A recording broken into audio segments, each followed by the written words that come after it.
Well, I'm going to read two poems. I'll start by appealing to the pious nature of this group and read some overtly religious poems. Let's see, let's start with this one. This is called Sunday School. We come to hear the start of all the stories whose endings we keep writing. How Rachel's raven eyes flew off into Jacob's. How Solomon dragged his temple all the way to Rome. We come to map old men as they stop at myths, hotels on a trip to modernity. How a pillar of smoke could harden to muscle. How an olive tree could burst into tears. We measure nouns sliding through the cracks of dead tongues and sort which verbs have husks you can't chew away. We leaf through onion skin pages, forced to obey the reckless tendons in our fingers, as terrifying to paper as Goliath or Samson or even Eve, her hands strong from picking and sorting.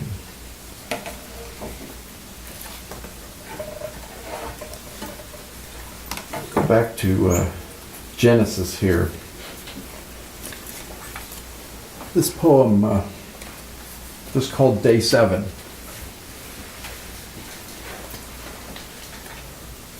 Who wouldn't get tired shoveling mountains into place or plowing oceans with the tongue that spoke and split open the darkness like a coconut?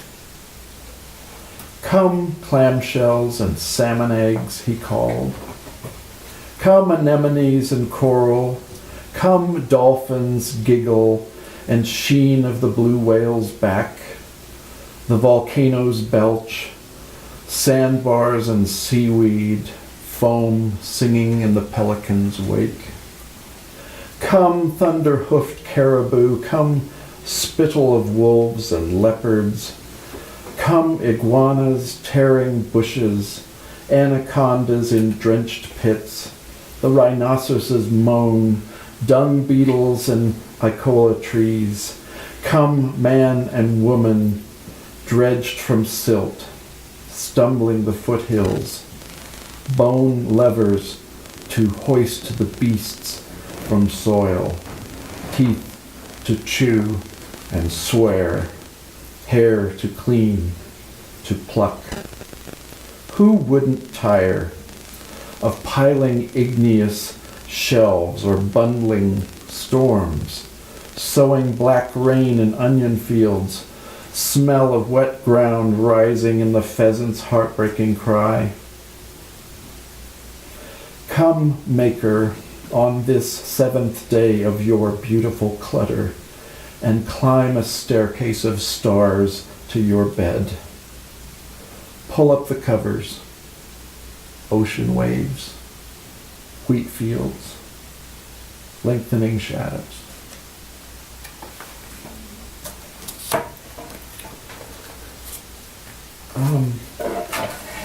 I had a student on Friday who was dismissing interest in the EU vote, the Brexit vote, by saying that, well, Jesus is coming back soon. So.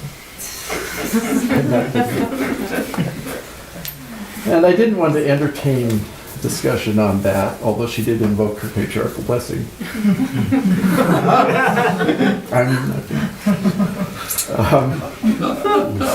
That's never a discussion you want to get into.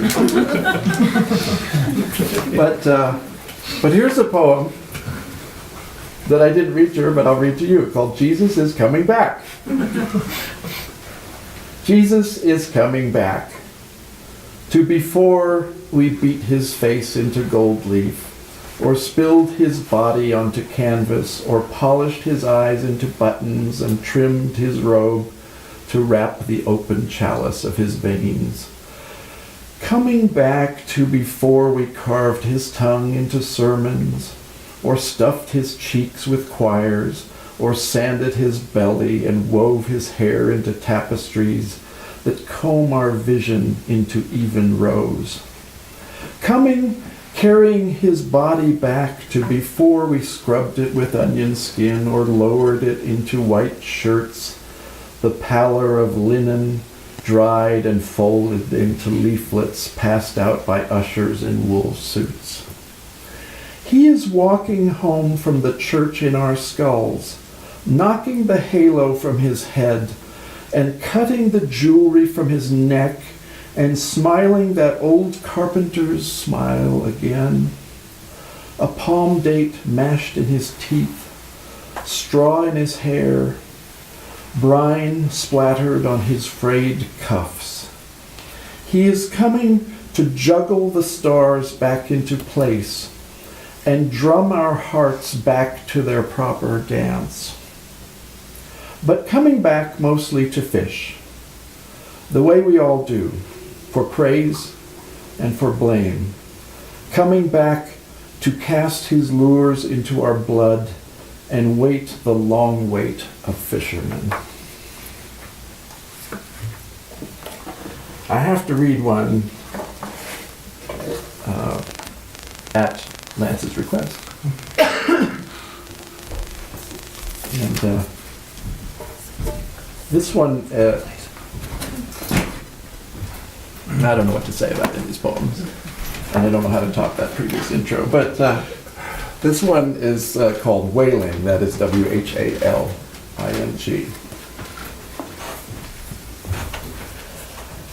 After ham, baguettes, and martinellis at the museum cafe, my new friend Gary drove me to see the 9,000 LPs stored above his garage. All plastic sleeved, cube shelved onto 3 walls.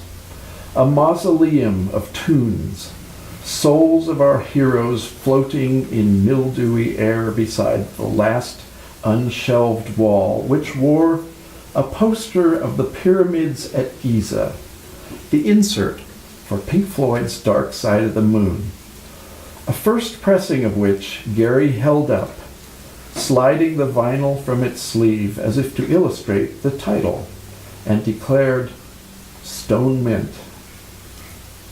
I said, "I hear it's going to be repressed," to which he said, "Aren't we all?"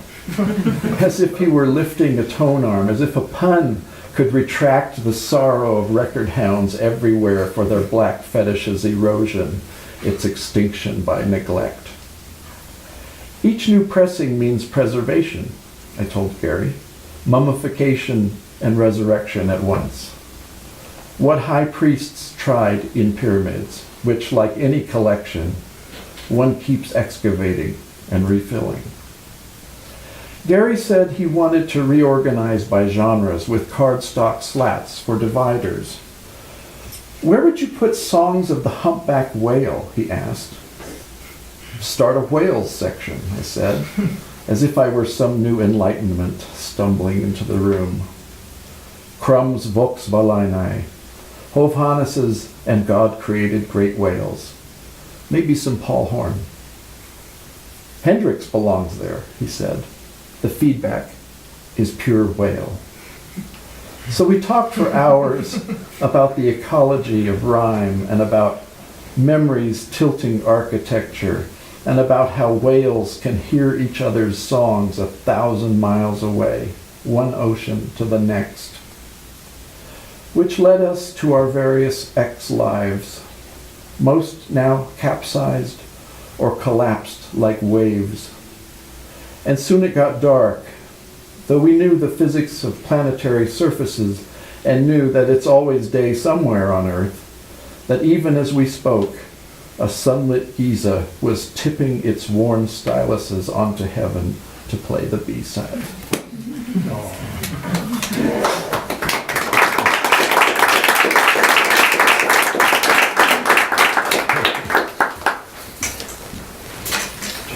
So, maybe 3 more here.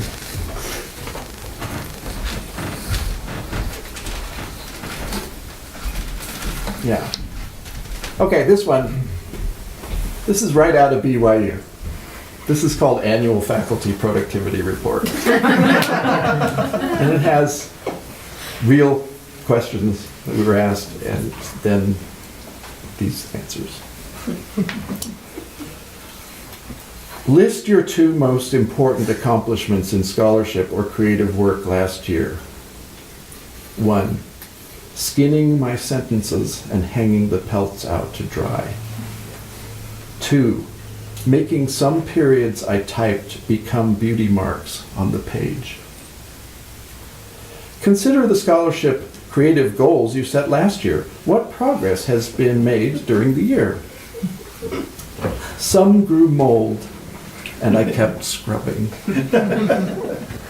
What is the most important step you took this year to improve your teaching? Seeing their skulls more as nests than as cages. What are the most significant contributions you made in committee work, leadership, and such matters? Sometimes I was a tide of gnats on the porch. Other times I was an old tree in the backyard, which at the right moment dropped 1 pear. List 2 specific things you would most like to accomplish this year. 1. To make each word I speak tint the air green. 2. To make students' constellations long to be galaxies. When do you anticipate requesting your next leave? When mornings creak open instead of banging in the wind. If appropriate, what are your retirement plans? I'll know when my clock turns into a weather vane and my candles start to blow themselves out.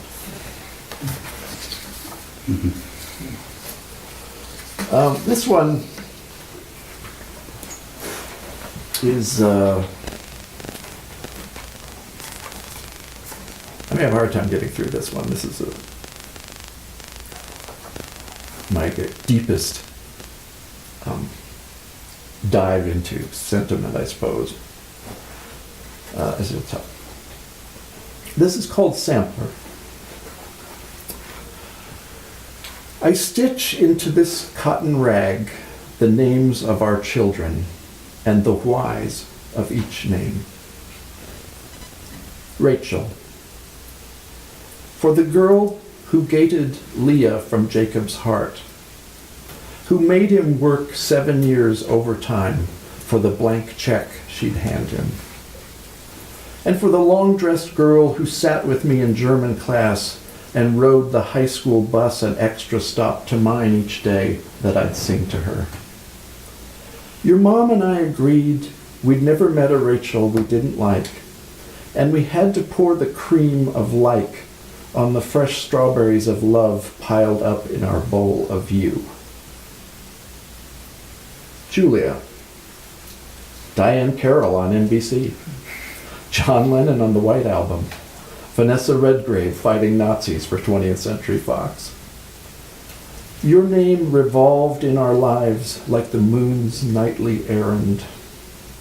Also, the middle month of summer, or the brilliance of jewelry, which the whole world calls jewels, and everyone calls you by instinct. Caleb.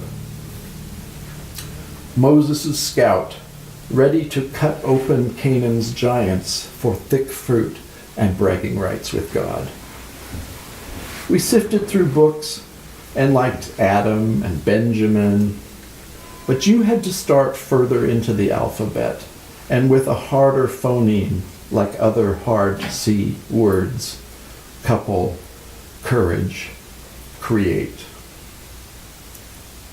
John, 1 syllable, an exclamation point on our youth, but one we had to ornament into Johnny, with which a whole bouquet of characters flashed into our thoughts. A talk show host, a high-stakes golfer, The guy who left Leslie Gore at her party where she can cry if she wants to. The wounded man who always comes home, comes marching home, hurrah, hurrah. But every sampler has its footnotes. This one tucked between the two girls, a boy who couldn't wait to be born before dying, who faced the Goliath earth with only a knot in his cord. David, the shepherd boy in our dreams, who won't stop playing his harp.